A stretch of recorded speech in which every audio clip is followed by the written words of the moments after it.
लेना और उसके हस्बैंड के बीच कई महीनों से शारीरिक संबंध नहीं बने थे क्योंकि लेना का पति किसी और लड़की के साथ प्यार करने लगा था।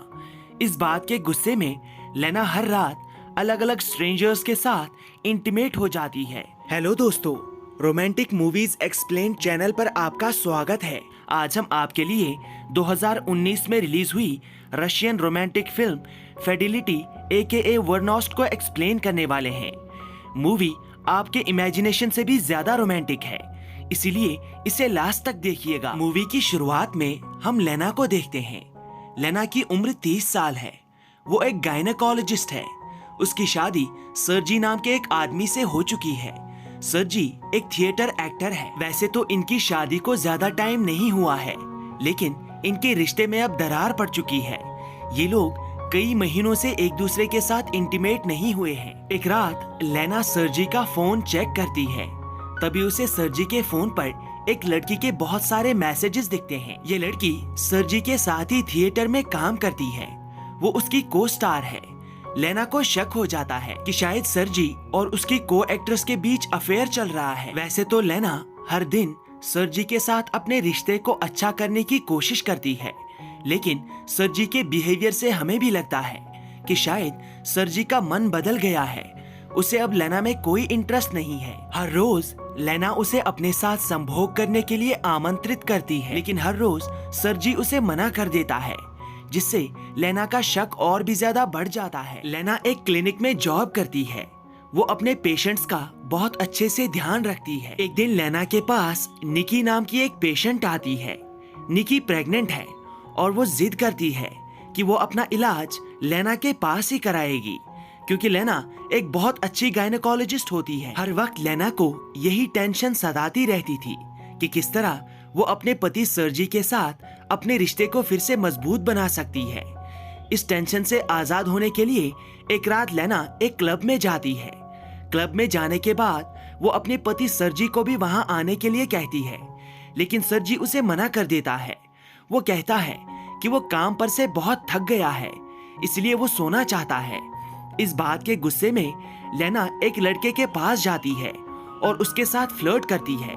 ये लड़का लेना को नहीं जानता और ना ही लेना उस लड़के को जानती है। लेना का संभोग करने का बहुत मन कर रहा था, इसलिए वो उस लड़के के साथ एक बीच पर आती है। बीच पर वो लड़का लेना को किस करने लगता है, लेकिन लेना उसे रोक लेती है।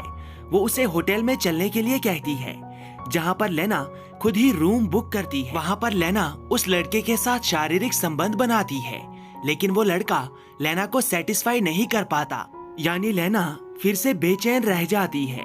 अगली सुबह लेना घर आती है। सर्जी उस वक्त अपने कमरे में सो रहा था। लेना उसके साथ संभोग करने की कोशिश करती है। वो उसकी फीलिंग्स को जगाने की कोशिश करती है, लेकिन सर्जी उसे रोक देता है। रात में लेना सर्जी का एक प्ले देखने के लिए सर्जी के साथ थिएटर जाती है, जहाँ पर सर्जी अपनी को एक्ट्रेस कातिया के साथ परफॉर्म कर रहा था। उनकी केमिस्ट्री बहुत अच्छी थी। प्ले खत्म होने के बाद सभी लोग उनकी तारीफ करते हैं, लेकिन लेना को कातिया से बहुत जलन हो रही थी। प्ले खत्म होने के बाद सभी लोग वहाँ पर सेलिब्रेट कर रहे थे, लेकिन तभी सर्जी लेना के पास आता है और उसे घर चलने के लिए कहता है। हालांकि लेना उसे बताती है कि तुम्हारा प्ले सक्सेसफुल हुआ है, तुम्हें एंजॉय करना चाहिए। अभी लेना सर्जी से ये बात कर ही रही थी कि तभी वहां पर वही कातिया नाम की लड़की आती है। वो भी घर जाना चाहती थी, इसलिए लेना उसे अपने साथ चलने के लिए कहती है, यानी वो उसे लिफ्ट देती है। दरअसल ऐसा करके लेना सिर्फ कातिया का घर देखना चाहती थी कि कातिया दरअसल कहाँ पर रहती है, ताकि कल को अगर कोई प्रॉब्लम हो तो वो डायरेक्ट कातिया के घर जा सके। अगले दिन जब लेना अपने क्लिनिक जा रही थी, तभी एक दूसरी गाड़ी के साथ उसकी गाड़ी की टक्कर हो जाती है। इस एक्सीडेंट के बाद लेना की गाड़ी खराब हो जाती है। गैरेज में जाने के बाद उसे बताया जाता है कि उसकी गाड़ी को ठीक होने में 2 दिन लगेंगे, इसलिए लेना वहां से पैदल ही जाने लगती है। लेकिन तभी एक दूसरी गाड़ी लेना के पास आती है, जिसमें से एक आदमी लेना को लिफ्ट ऑफर करता है। लेना उसे जाने बिना उसकी ऑफर को एक्सेप्ट कर लेती है और उसके साथ गैरेज से बाहर आ जाती है। बाहर आने के बाद लेना उस आदमी के साथ संभोग करने की कोशिश करती है। ना जाने लेना के दिमाग में क्या ख्याल आता है। वो उस आदमी को गाड़ी से बाहर आकर उसके साथ संभोग करने के लिए कहती है। अब ये दोनों गाड़ी के बाहर शारीरिक संबंध बना रहे थे, लेकिन तभी वहाँ पर पुलिस आ जाती है। पुलिस देखकर वो अनजान आदमी वहाँ से भाग जाता है, लेकिन पुलिस लेना को अरेस्ट कर लेती है। वो पुलिस वाले लेना से उस आदमी का नाम और उसका एड्रेस पूछते हैं, लेकिन लेना को इसके बारे में कुछ भी पता नहीं था, इसीलिए वो पुलिस को उसका नाम और एड्रेस नहीं बता पाती। कुछ देर के बाद फाइन भरने के बाद पुलिस लेना को छोड़ देती है। अगली सुबह जब घर पर लेना क्लिनिक जाने के लिए तैयारी कर रही थी, तभी उसके पास सरजी आता है। सरजी आज सुबह सुबह बहुत ही रोमांटिक मूड में था, लेकिन लेना उसे उसी तरह इग्नोर करती है जिस तरह सरजी इससे पहले लेना को इग्नोर करता था। इस बात से सरजी को गुस्सा आता है और वो लेना को कन्फ्रंट करता है। तभी लेना उसे बताती है कि हम दोनों ने कई महीनों से एक दूसरे के साथ संभोग नहीं किया है। सरजी को भी अपनी गलती का एहसास हो जाता है। वो लेना से कहता है कि हम दोनों कुछ दिनों के बाद एक वैकेशन पर जाएंगे और इस वैकेशन पर हम दोनों दिन रात एक दूसरे के साथ खुलकर संभोग करेंगे, जिससे तुम खुश हो जाओगी और हमारी रिलेशन भी फिर से ट्रैक पर आ जाएगी। अब दिन में लेना अपने क्लिनिक में ड्यूटी पर होती है, तभी उसके पास उसकी पेशेंट निकी आती है। निकी अपने पति को भी साथ लाई। अब यहाँ पर हमें पता चलता है कि निकी का पति और कोई नहीं बल्कि वही आदमी है जिसने लेना के साथ संभोग किया था, जो पुलिस देखकर भाग गया था। इस आदमी का नाम वादिम है। लेना वादिम को पूरी तरह इग्नोर करके अपने केबिन में आती है, लेकिन तभी वादिम भी वहाँ पर आ जाता है। दरअसल लेना के साथ संभोग करने की उसकी ख्वाहिश पूरी तरह से अधूरी रह गई, इसलिए वो लेना के साथ फिर से शारीरिक संबंध बनाना चाहता, लेकिन लेना उसे मना कर देती है। जिसके बाद वादिम लेना के साथ जबरदस्ती करने की कोशिश करता है, लेकिन किसी तरह लेना वादिम को अपने केबिन से बाहर निकालने में कामयाब हो जाती है। लेना जिस क्लिनिक में काम करती है, वो आदमी लेना का बॉस होने के साथ साथ लेना का बहुत अच्छा दोस्त भी है। लेना उसके साथ अपनी प्रॉब्लम शेयर करती है। हालांकि वो आदमी खुद भी लेना को पसंद करता है, वो खुद भी उसके साथ रिलेशन में आना चाहता है, लेकिन इसके बावजूद भी वो लेना को सही सलाह देता है कि जल्द ही सब कुछ ठीक हो जाएगा। अगले दिन लेना अपने पति सरजी के साथ वेकेशन के लिए निकल जाती है।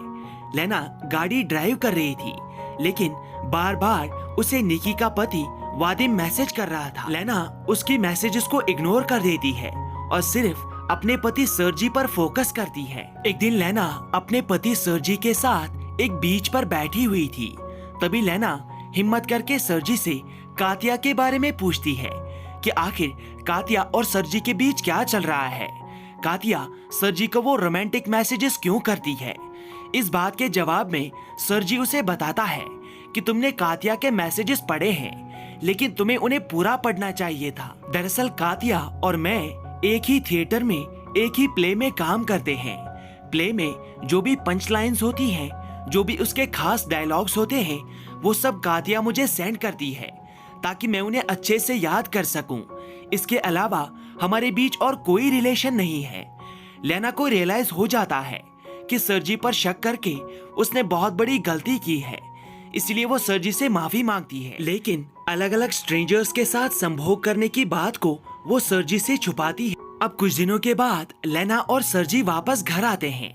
उनके बीच अब सब कुछ ठीक हो गया है और फाइनली अब लेना निकी के पति वादिम को ब्लॉक कर देती है। लेना अब अपने पति के साथ उसी तरह खुश रहती है जिस तरह वो लोग पहले खुश रहा करते थे। एक दिन जब लेना अपने घर से बाहर होती है, तभी एक शॉप के पास उसकी नजर एक आदमी पर पड़ती है जो फोन पर बात कर रहा था।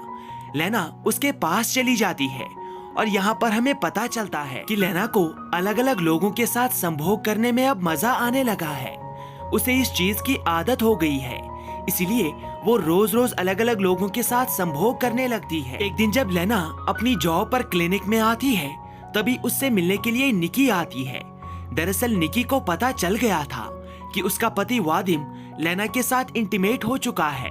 वो लेना पर बहुत ज्यादा भड़क जाती है कि एक डॉक्टर होकर तुम्हें ऐसा काम नहीं करना चाहिए था, और साथ ही वो लेना को धमकी देती है कि जिस तरह लेना ने उसकी जिंदगी खराब की है, वो भी उसकी जिंदगी खराब करेगी। इसके बाद लेना वहाँ से निकलकर घर आ जाती है। अभी तक लेना के पति सरजी को लेना के इन कारनामों के बारे में कुछ भी पता नहीं था, लेकिन रात में निकी उसके पति और लेना के बीच जो कुछ भी हुआ वो सब कुछ वो लिखकर इंटरनेट पर अपलोड कर देती है, जिसके बाद ये बात लेना के पति को भी पता चल जाती है। वो इस बात से बहुत ज्यादा दुखी होता है। वो लेना को इस बात के लिए कन्फ्रंट करता है। वो लेना पर बहुत गुस्सा करता है और गुस्से में लेना को घर से बाहर निकाल देता है। अब रात में सोने के लिए लेना अपने क्लिनिक में आती है, लेकिन सुबह जब वो अपने बॉस के पास जाती है तब तक लेना और वादिम के कारनामों के बारे में उसके बॉस को भी पता चल चुका था। इसीलिए वो लेना को जॉब से निकाल देता है। लेकिन तभी वहाँ पर सरजी आ जाता है। सरजी लेना से कल रात के बिहेवियर के लिए माफी मांगता है और साथ ही उसे घर चलने के लिए कहता है। लेना उसके साथ निकल जाती है। लेना उससे दिल से माफी मांगती है, जिसके बाद सरजी भी उसे माफ कर देता है और दोनों खुशी खुशी रहने लगते हैं। इसी के साथ ये मूवी यहाँ पर समाप्त होती है। Thank you